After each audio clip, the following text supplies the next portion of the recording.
आप में से बहुत से लोग इस बात से वाकिफ़ होंगे, लेकिन जिन लोगों को नहीं पता ये वीडियो उनके लिए बनाई जा रही है कि अगर आपकी सोलर जनरेशन ज़्यादा है तो मीटर के ऊपर ग्रीन मीटर पे आपको जनरेशन कम क्यों नज़र आ रही होती है। इसको हम कैसे पूरा कर सकते हैं और इसका क्या हल है, ये भी आपको इस वीडियो में पता चलेगा। तो वीडियो को पूरा देखें, क्योंकि अगर आप वीडियो को पूरा नहीं देखते हैं तो आप वही सवाल मुझसे कमेंट में पूछ रहे होते हैं जिस सवाल का जवाब मैंने अपनी वीडियो में क्लियरली दिया हुआ होता है। तो साथ ही चैनल को सब्सक्राइब और लाइक भी कर दें ताकि हम आपके लिए ऐसी ही इन्फॉर्मेटिव वीडियोस रोज़ लाते रहें।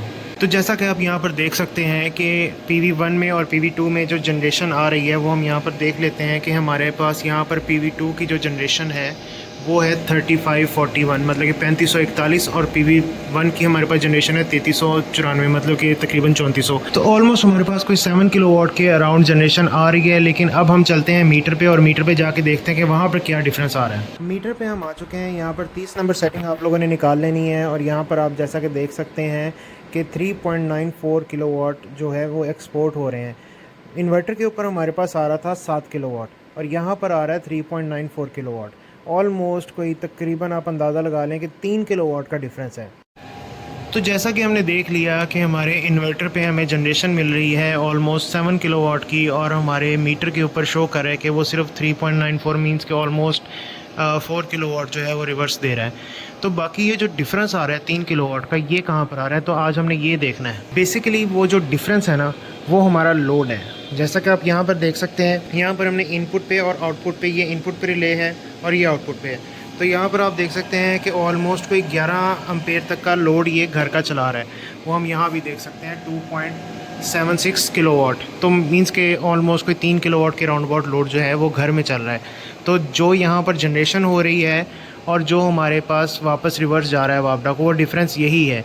तो मतलब इसका ये निकलता है कि जो आपका सोलर जनरेट करेगा वो सबसे पहले मीटर में जाएगा और मीटर के बाद वो पहले घर में चलेगा। डायरेक्ट सारे के सारे यूनिट्स या सारी जनरेशन वापडा को नहीं जाती।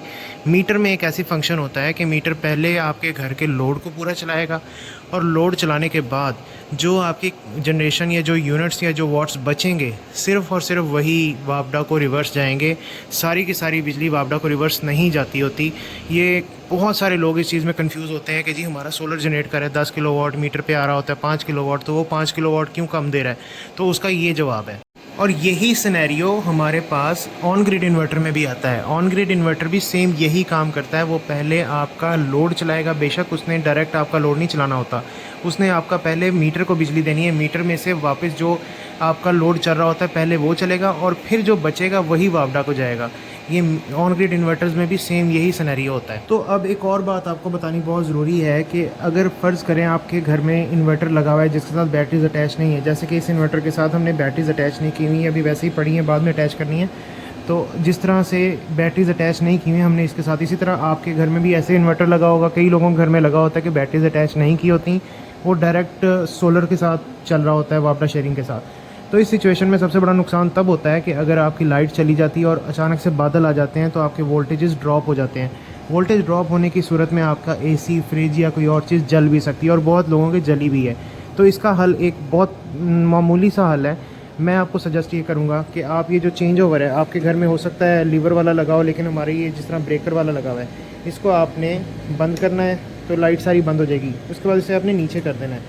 इसे नीचे करने से क्या होगा कि आपका जो यहाँ पर लोड है, जैसे कि आप यहाँ देख सकते हैं कि घर का जो लोड है वो डायरेक्ट वापडा पे चल रहा है और सारी की सारी जो यूनिट्स हैं वो वापस जा रहे हैं। ये सबसे प्रॉपर हल है, क्योंकि हमारे पास बैटरीज़ नहीं लगेंगी ना।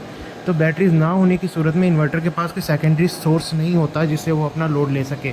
अब यहाँ पर आप देख सकते हैं AC आउटपुट जो है वो 0 वाट हो गई है।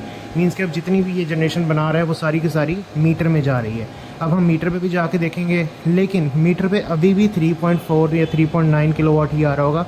अब ऐसा हो रहा है कि इन्वर्टर जनरेशन कर रहा है, इन्वर्टर जनरेशन करके दे रहा है मीटर में, और मीटर आपके घर का लोड भी चला रहा है और जो बची हुई बिजली है वो वापस जा रही है। मतलब ये कि आपने इसे नीचे कर दिया, इन्वर्टर को आपने ईजी कर दिया है।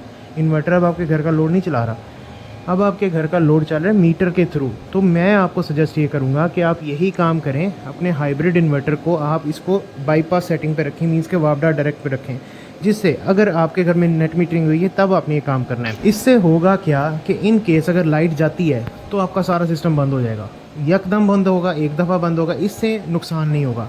मैक्सिमम ये होगा ना कि आप आके इसको ऑन कर लेंगे, तो वो एक बचत है। लेकिन अगर आपके अप्लाइंसेस सड़ जाएँ या जल जाएँ तो उससे तो ये बेहतर है। तो इसीलिए मेरी सजेशन ये है कि अगर आपके घर में बैटरीज नहीं लगी हुई, हाइब्रिड इन्वर्टर लगा हुआ है और नेट मीटरिंग हुई भी है, तब आपने ये काम करना है कि आपने इसे बाईपास सेटिंग पे रखना है। ये काम वही कर रहा है जो पहले कर रहा होता है। हमें ज़रूरत नहीं होती कि इसके थ्रू लोड चलाने की। हाँ, अगर लोड सेटिंग होती है तो फिर आप इसे ऊपर रखें, फिर इसे इन्वर्टर सेटिंग पे ही रखें आप। लेकिन अगर आपके घर में नेट मीटरिंग है, लोड शेडिंग नहीं हो रही, तो आपने इसे नीचे रखना है, बाईपास मोड पे रखना है। ये सबसे बेहतरीन हल है। इससे ना तो आपके अप्लाइंसेस सड़ेंगे, ना ही कभी आपके इन्वर्टर में कभी कोई इशू आएगा। आपका इन्वर्टर हमेशा ठीक रहेगा, ये मेरी गारंटी है। तो जैसा कि मैंने वीडियो के स्टार्टिंग में कहा था कि हम ये भी देखेंगे कि हम अपना लोड पूरे का पूरा वापडा को कैसे दे सकते हैं। जिस तरह यहाँ पर 7 किलोवाट की जनरेशन है, तो हमारे मीटर पे भी हमें 7 किलोवाट ही शो हो। अगर आपने ये चेक करना है, इसका एक नॉर्मल सा हल है, मैं आपको बता देता हूँ। इसके लिए आपने अपना ये जो ब्रेकर है, इसको, ये जो चेंज ओवर होता है, इसको चेंज ओवर को आपने कर देना दरमियान में। इससे आपके घर की लाइट सारी की सारी एक बार के लिए बंद हो जाएंगी। अब आपने मीटर पे आ जाना है। तो यहाँ पर हम क्लियरली देख सकते हैं कि 6.5 किलोवाट ऑलमोस्ट हमारी इतनी ही जनरेशन हो रही है और पूरी की पूरी जनरेशन हमारी रिवर्स फीडिंग में जा रही है। तो ये एक हल है जिससे आप अपनी मुकम्मल जनरेशन रिवर्स फीड कर सकते हैं। तो जैसा कि आपने देख लिया कि मीटर के ऊपर जैसे ही हमने इसको लोड ऑफ किया तो मीटर के ऊपर लोड पूरा हो गया। मींस के 7 किलोवाट की ऑलमोस्ट 6.5 किलोवाट की जनरेशन इन्वर्टर कर रहा है और उतनी ही जनरेशन हमारे मीटर पे शो हो रही। सारे के सारे यूनिट्स हमारे रिवर्स फीड होने लग पड़े। 6.5 किलोवाट का हमारा रिवर्स फीडिंग का शो हो गया। तो इस तरह से आप अपने यूनिट्स को पूरा कर सकते हैं, लेकिन उसके लिए आपको अपने घर की लाइट बंद करनी पड़ेगी। अब ये कब काम आ सकता है? ये आपको तब काम आएगा जब आपने कुछ दिनों के लिए घर से बाहर जाना है, तो आपने इस तरह से ब्रेकर को दरमियान में करके जाना है। उससे ये आपको फ़ायदा होगा कि आपकी जितनी भी जनरेशन होगी, एक तो वो सारी की सारी वापडा को रिवर्स फीड होगी, आपके यूनिट ज़्यादा जनरेट होंगे, ये पहला फ़ायदा। और दूसरा फ़ायदा ये होगा कि अगर इन केस कोई घर में कोई चीज़ जल जाती है, कोई शॉर्ट सर्किट होता है, बादल आ जाते हैं, तो वो वाला सीन नहीं होगा आपके घर में, क्योंकि ऑब्वियसली लाइट ही ऑफ है, तो भी टेंशन ही नहीं होगी। तो जी, ये एक छोटी सी इन्फॉर्मेटिव वीडियो थी। अच्छी हो तो लाइक ज़रूर कीजिएगा। अब नेक्स्ट वीडियो में मुलाकात होगी, तब तक के लिए अपना ख्याल रखें और अल्लाह हाफ़िज़।